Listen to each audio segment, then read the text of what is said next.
It's Patrick Cristiano, and I'm coming to you for Spotlight on the Arts.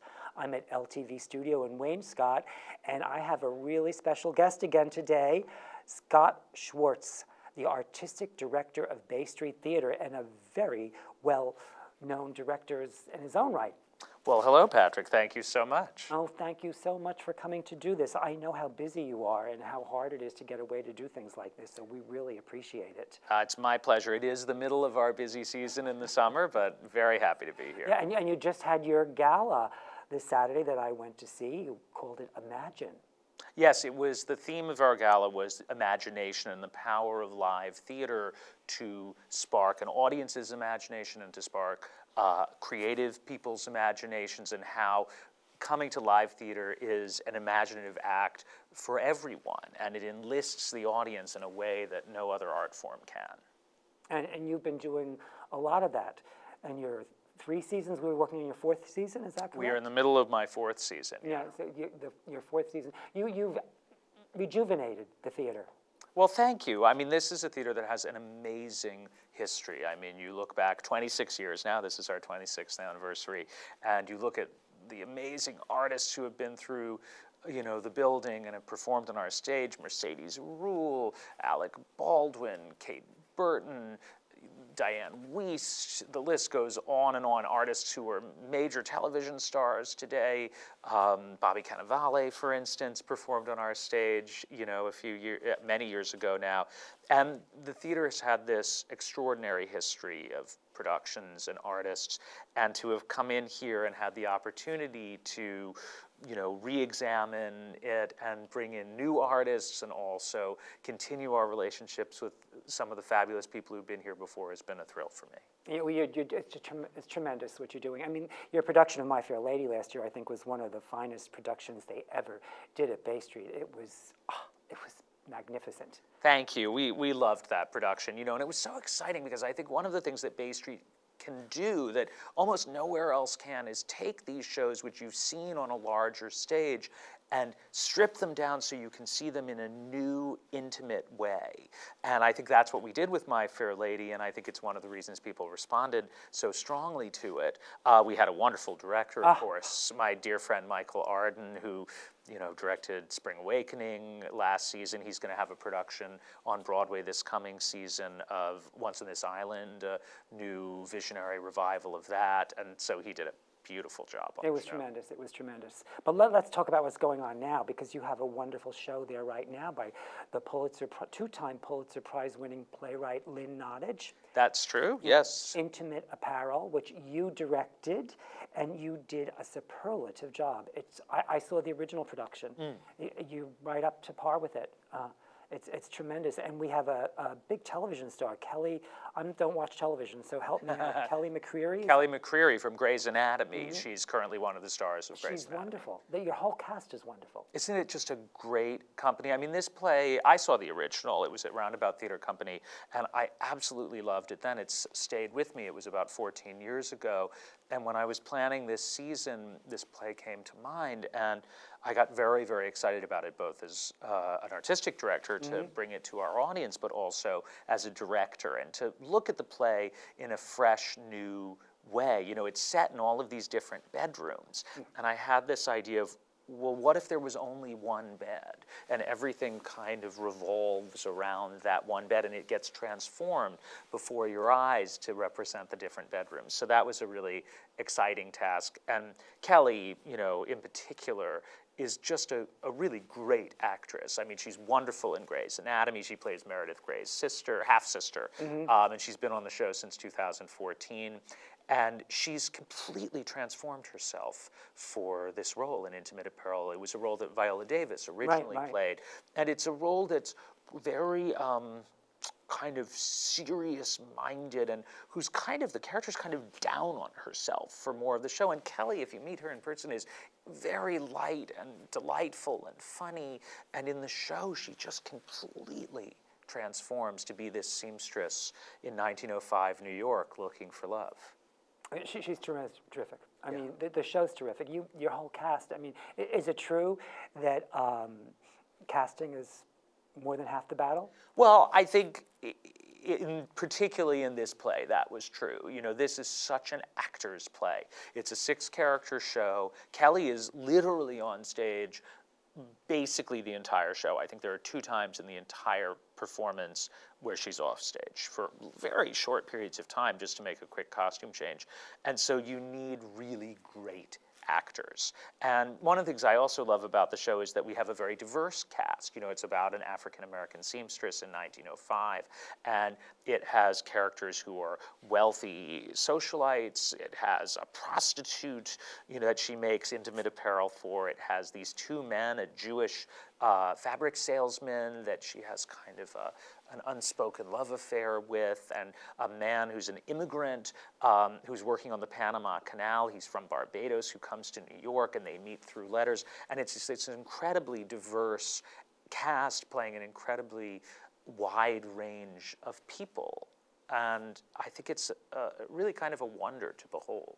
No, they're all charismatic and strong. I especially love Julia. She was having so much fun, and just she was playing, you know, all different qualities all at the same time. You know, it was delicious. Yeah, Julia's done an amazing job. She plays Mrs. Van Buren, who's a wealthy socialite, and you know the character is having this seamstress Esther make intimate apparel for her because her marriage has kind of fallen on hard times, and her husband, as she says, is pursuing other interests.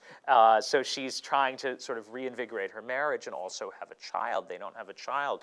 And so it seems like on the page, you know, kind of a sad character in some ways, but Julia's managed to find so much humor in it. She's very funny in it, which was unexpected to me, and it's wonderful for the play. Oh, it's terrific. She's just terrific. And it's going to be running until July 30th, is that correct? We run through July 30th, So that's I'm hoping our show will air next Tuesday, and it'll be up next week, so people can still get a chance to see Intimate Apparel before it closes. Now, did Lynn get to come out?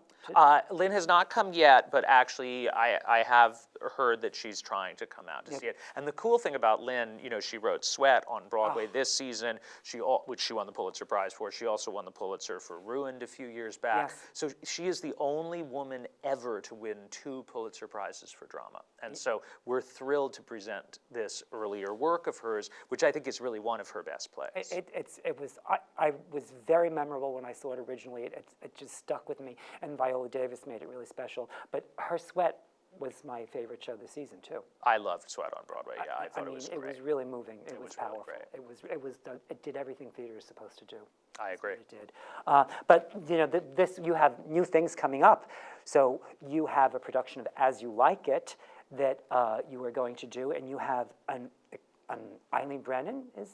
No, Ellen Burstyn. Ellen Burstyn. Oh. Ellen Burstyn is going to be one of our stars. Eileen Brennan's great too, though. No, but you've got to keep it straight. Ellen Burstyn is going to be starring as Jaques, which is normally a male role. Yes. But our brilliant director, the Tony Award winner John Doyle, has come up with a concept where he has, the whole show already has sort of cross-dressing. It's about Rosalind when she flees to the woods. She dresses as a man, and it's hilarious. It's this romantic comedy, and then she ends up coaching Orlando, who she's in love with, to woo her as a woman. It's a wonderful story, a real classic romantic comedy. But what John Doyle is doing is he's having most of the cast play both male and female roles. And he's playing, you know, they'll play one part male and one part female. And so he's playing with gender in a very interesting, and I think what will be a very, very funny way. I mean, John is approaching the show as this sort of rollicking comedy full of music. The cast plays instruments. There's going to be original songs in it. It's actually more songs in As You Like It than in any other Shakespeare play. And they've actually musicalized even more of that. But, I mean, to get back to your initial point, to have Ellen Burstyn, really one of the great actors still working today in America, is such a thrill. I mean, she's a Tony Award winner, she's an Emmy Award winner, she's an Academy Award winner, she was in the original Exorcist, for God's sakes. Yes. I mean, she is a great actress. And again, in the intimate space that we have at Bay Street, to have the opportunity to experience her work, I think is going to be really something special. Yeah, but having John Doyle is pretty much of a feather in your cap, too. I mean, everything I've ever seen him do on Broadway has been what is it?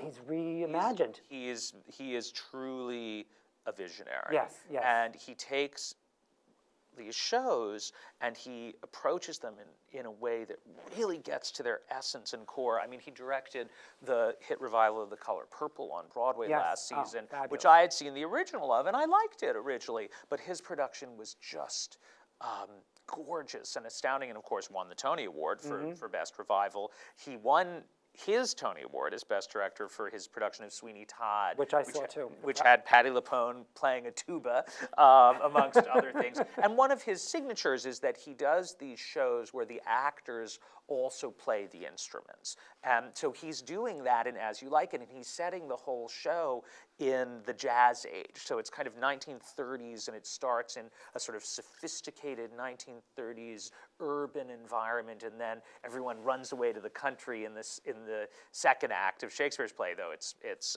early in the evening, and has a rollicking good time, and it's really funny. That's one of the things I'm so excited about, and to have this basically a musical comedy of Shakespeare's play is going to be really special. Now, when does As You Like It open? We start performances August 8th, and we run all the way through Labor Day. So I believe September 3rd is the final performance. But when was the opening? The actual opening is August 12th. But So I assume you'll be there. Yeah, I hope so. Yes, God willing. but also you're doing original music, and your father is a composer of Wicked. Yes. Yes. Has composed how many songs?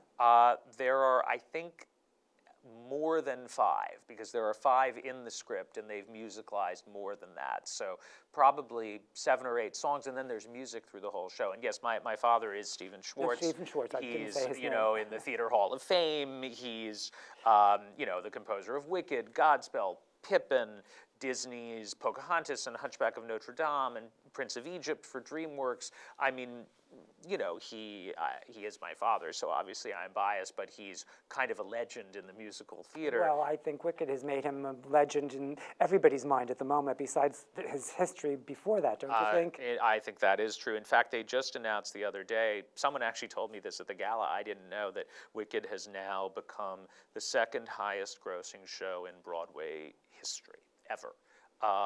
Just after Phantom of the Opera. So wow. They'll be running neck and neck for a while. But anyway, to have him creating an original score for us is really a thrill. And funnily enough, it wasn't me who had the idea for him to do it. Oh. It was John Doyle. John called me after he and I decided to work together on the show, and he agreed to direct. He called me and said, well, I really want to get a composer, and I have an idea of someone. I was like, great, I wonder who it is. And he said, how about Stephen Schwartz? And I was like, well, I think I have his number. So I introduced he and John, my father and John, and they got along very, very well. And the rest is history, I guess, or will be history, since the show hasn't even opened yet. I ran into your father at Hello Dolly. We were both seeing it the same nights. So he's said he would come on too and talk about the show. So he said in August. So I'm going to try and tag him and see if he'll do. Oh yeah, he'll be here. He'll be here a lot. I mean, he'll certainly be here during previews and through opening, and then we have a cabaret series at Bay Street now. Every Monday in July and August, we have it's called Music Mondays. Right. We have a concert every Monday night, and he's actually doing the last one with some other friends of his, Liz Calloway what and night Debbie is that? Gravitt. Do you have a I date? believe it's August 28th. It's whatever the last Monday in August is. So he'll be performing a special cabaret that night. Oh, that should be a really cool evening. Then. It's a great evening. He does it all around the country and around the world. He tours it around. It's called Stephen Schwartz and Friends, and they do all sorts of his music. Obviously, the well-known stuff from his shows, but also some songs that are more art songs that he's written, and he's written some pop songs. So it's a whole collection of his work. Oh, wow. Well, the apple doesn't fall far from the tree in terms of creativity, does it? Well, I guess not, though we do different things. I'm definitely not a composer. No, but you don't have, I meant the creative seed is there, obviously. Well, thank you. Yeah, Thank you. So now, and you also, besides As You Like It, which, I mean, I can't wait to see this. Everything you've said just whet my appetite.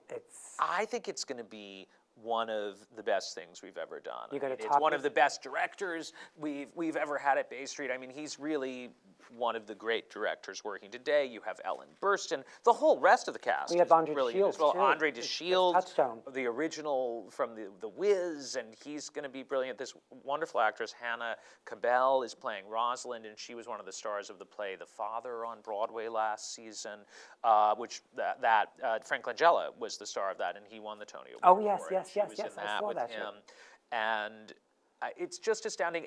And what John is doing is he's taking this already very funny, very musical play and taking it one step further. He's cutting it down so it's going to be a much shorter evening than audiences are used to with Shakespeare, which is great. You know, I think it's a light, fun, summery approach to the show with a ton of music, jazz age-inspired music, so it'll all sound like Cole Porter and Gershwin, and see the actors playing trumpets and saxophones and double basses. I mean, it's going to be amazing. So you just may top yourself, right? We may. We're trying. You know, you always try to top yourself. It sounds like all the things are in alignment to do that, for sure. Fingers crossed. Fingers crossed. No, they're in rehearsals now, and it's all going very well. They're rehearsing in New York? They are rehearsing. And when do they move to the stage here? Right after we close.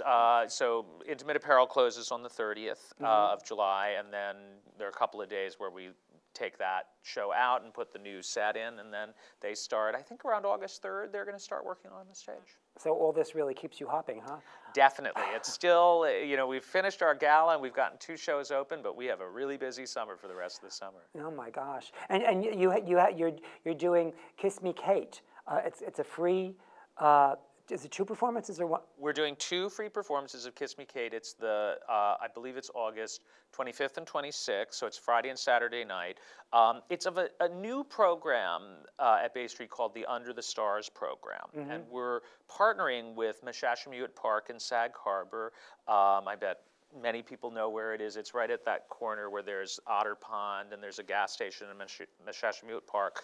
And we set up a stage outdoors, and we've done this 2 times before with Shakespeare plays. At that time, it was called the Bay Street Shakespeare Initiative, but now we're calling it Under the Stars because we wanted to broaden what we were able to do. And we do 2 free performances, and this year it is Kiss Me Kate, so it's sort of this bridge between musical theater and Shakespeare, because Kiss Me Kate, of course, is about a production of The Taming of the Shrew, one of the best musicals of all time, written by Cole Porter, so still kind of jazz age going on. And we set up a stage, and it's a concert reading of the show, kind of like what they do at Encores in New York. So the actors will have script in hand, but there will be staging. And anybody can come for free at 7 p.m. on August 25th and 26th. And, you know, we have... You have some big stars, Melissa Errico. Yes, and that's actually why we decided to do this show this summer, because Melissa, you know, Broadway star, she's performed concerts at Bay Street, you know, TV star as well. She was dying to do it. She really wanted to work on Kiss Me Kate. Oh, wow. And we thought, well, this would be a great opportunity for us to get to play with her and have her, you know, perform this amazing score for, you know, our community. And we also have Richard Troxell, who's a leading opera tenor. He sings at the Met all the time, and he's playing Petruchio to her Kate. Well, that sounds like another exciting evening that's going to happen, too. Who's directing that? Will Pomerantz, the associate artistic director. He directed The Last Night at Ballyhoo at Bay Street last summer. He's a wonderful director, and he's you know, really experimenting with the show, figuring out how to do it in a concert staging, figuring out how to strip it down as well and make it more intimate and more as detailed as possible about the relationships and the characters, and to have a really good time with it. And, you know, this Under the Stars program, which I'm very passionate about, is kind of Bay Street's gift to the East End at the end of the summer, to thank our audience and thank our community for supporting us all summer long. So we put on a great show for free, outdoors, anybody can come, you know, and there's something about watching theater outdoors and sitting there, and we start at 7 p.m., so you're sitting there as the sun is setting and then the stars come out. It's an extraordinary experience, and it's something that sort of takes you back to Shakespeare's day, takes you back to the days of the Greeks, of sitting in nature and experiencing these great words, and in the case of Kiss Me Kate, these great, great songs under the stars. So when you start, the sun is still up a little bit, and the sun sets. Exactly, it's the kind evening. of dusk, and it gets. We did, as I said, not last year, but 2 years ago and the year before that, we did an outdoor reading of Shakespeare plays. We did The Tempest one year, and then we did Twelfth Night, and it was so lovely. And it usually starts and it's still relatively warm, but then as the sun sets, it gets cooler, and you hear the crickets come out, and you see the moon rise. It's really lovely. It sounds fabulous. It sounds like I think I saw one of them that you did at somebody's house. And we did, in prior years, we actually took those performances and then moved that's to what a you house for a special performance. We're not doing that this year. We're just doing it for the community. And again, it's free, and you bring picnic blankets, and you can bring wine or soda or food, and you can eat, or you bring your beach chairs, and you set yourself up and just get to enjoy some wonderful free theater. And what kind of capacity can you sustain? The capacity is in the big back field at Mashashamuet Park, so kind of as many as wish to come. Oh, wow. We had quite a big crowd, particularly 2 years ago at Twelfth Night, and I think we had over 250 people there for one of the performances. We're expecting we'll probably have more, so I do recommend to people, if they come, that they show up, early enough to make sure they get a good spot. But we are in a field. What we do is we bring in bleachers around the edges, so you can sit on the bleachers as well if you don't bring your own, blankets or chairs. So you can do that, but and if we need to, we can always just pull the bleachers further back and let more people in. And you don't even reserve. There's no ticket fee. There's no reservations. You just show up. So we don't know till the night of how many people are going to come, which is a little scary, but also exciting. Oh, with the talent you've got there, and the show, I don't think there's anything to be. I feel pretty confident. I think it's just. I think that's crowds. inbred in you. But so Kiss Me Kate is, again, to tell our viewers the date. August 25th and 26th, Friday and Saturday, and 7 p.m. the show starts. And before we get to Kiss Me Kate, we have Lynn Nottage's Intimate Apparel still running through July 30th. And then we're going to open. You're going to open with As You Like It. August 8th through September 3rd. Which sounds like a really tremendous production, and it sounds like you really may raise the bar again. Well, we'll give it our best shot. Yeah, and now who else are you going to be having on these Musical Mondays? Oh, we have a great series. We have tonight, actually, which will be after the show airs, of course, we have Kelly Barrett and Jared Spector. Kelly was our My Fair Lady last year, and Jared is her husband, and he was Frankie Valli in Jersey Boys on Broadway, and they have a show sort of about their relationship that they're doing. But that will have already happened. We have Lorna Luft next week. Oh, yes.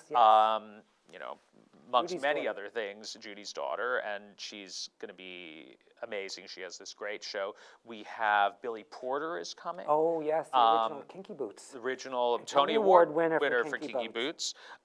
We have, as I said, Stephen Schwartz coming, and we have one more which actually may be shifting, so I'm not going to mention who it is, but we're going to announce something soon that we're excited about. And you do some things with children too, don't you, at the theater? We do a lot of work with children. We have camps all summer long for all age ranges from. So how do people find out about what's going on with the children? How do they do that? The easiest way is to go to our website, which is baystreet.org, and there's a tab right at the top that says education, and you can find out about all of our educational programs. But we have camps and programs for kids from 4 all the way through teenage. We have these teen master classes every Monday. We also have 2 week-long teen classes, one in costume design and one in scene study, which is about sort of how you put together a production, so it's acting, directing, and designing. We have a really cool one for teens this year, which starts at the end of July, 3 successive Mondays. It's called Triple Threat, and it's basically the 3 skills of musical theater. Singing, which is the first one, which is July 31st. That's Liz Kaplan, who is an amazing Broadway vocal coach. She coaches everyone. She coached Ben Platt, who won the Tony Award this year for Dear Dear Evan Evan Hansen. Hansen, which I loved. Yeah, terrific. I mean, I know she coaches Alan Menken. Oh, You know, wow. Alan told me she coaches. She coaches everyone, all the stars in the business, and she's doing a special master class for us. I'm doing an acting for musical theater class the following Monday, and then we have a wonderful dancer and choreographer coming in doing one in dance. So that's a whole series, which you can buy individually or you can come to all three. But we have camps for 4 to 7-year-olds. These Mondays, are there, is there an age group range or something? Those are for teens. The master classes are always for teens, but we have camps for kids from 4 to 7, and then from 7 to 9, and then from 10 to 12. And they run all summer. They're generally week-long classes. We have a class in puppetry. We have classes in Puppetry, Shakespeare. that sounds like something really fun. Yeah, well, we host Goat on a Boat, which is Oh, this yes, amazing yes. puppet Yeah, theater, and we partner with them. They present all of their work at Bay Street now, and we're very happy to have them as part of our family and performing under our roof.